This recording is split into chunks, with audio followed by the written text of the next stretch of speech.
পুরনো বছরের সমস্ত দুঃখ, যন্ত্রণা, বেদনা, গ্লানি ভুলিয়ে নতুন বছর নিয়ে আসুক সুখ ও সমৃদ্ধি। সকলে ভালো থাকুক তার প্রিয়জন আপনজনের সাথে, এটাই না ভগবানের কাছে কামনা করি। শুভ নববর্ষ সকলকে। নববর্ষের দিনটা শুরু করেছিলাম লক্ষ্মী আর গণেশের পুজো করে।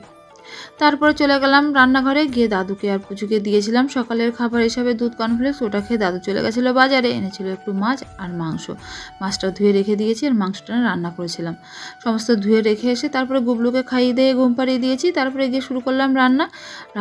মাংসর মশলাটা না দাদু করে দিয়েছিল, তাই তাড়াতাড়ি রান্নাটাও হয়ে গেছিলো। আর এদিকে এত গরম পড়েছে, আমার অ্যাকোয়ারিয়ামের মাছ না মরে গেছে, তাই দাদু ওটা পরিষ্কার করে দিল।